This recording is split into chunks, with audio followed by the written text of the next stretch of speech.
Naharap ngayon sa patong-patong na kasong pandarambong at katiwalian sa ombudsman si dating Narvacan Ilocos Sur Mayor Chavit Singson kasama ang 12 pang kasabwat umano nitong opisyal. Para sa mga detalye tinutukan niyan ni Val Gonzalez. Val, go ahead.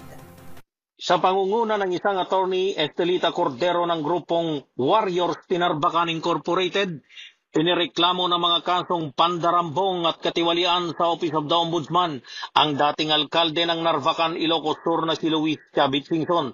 Sa 3 pahinang plunder case, inaakusahan si Singson, dati nitong Vice Mayor na si Pablo Sanidad Sr. at iba pang mga dating opisyales ng Narvacan na umano'y sangkot sa pagbili ng halos 10 hektaryang overpriced na lupa na pagmamay-ari ng Western Textile Mills Incorporated.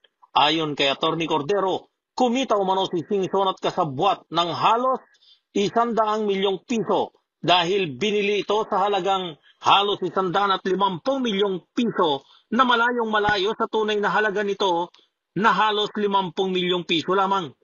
Itong kasong ito, itong lupa, binili niya para sa farmers market namin sa halagang mataas doon sa prevailing market value. Aniya, ang naturang transaksyon na nangyari noong Mayor pa si Singson noong 2019 ay nagdulot ng 100 milyong pisong pagkalugi sa pondo ng kanilang bayan.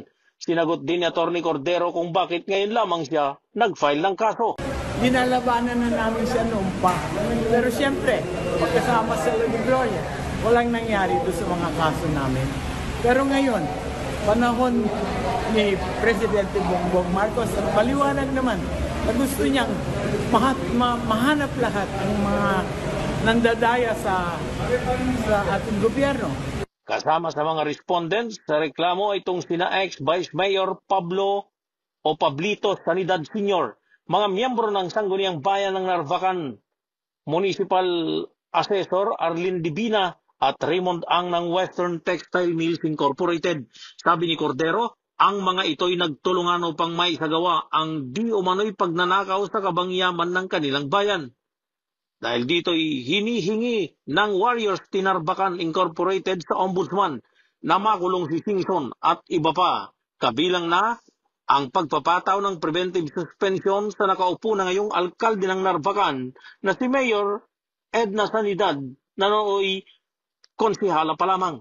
Hinihingi ng mga complainant na ibalik ni Singson at mga kasabwat ang halos 100 milyong pisong umano'y kinita nito sa pagbili ng overpriced na lupa. Sa walay na reklamong katiwalian, nais din nilang managot si Singson dahil sa mga kasong may kinalaman sa pagnanakaw umano ng pondo mula sa tobacco excise tax.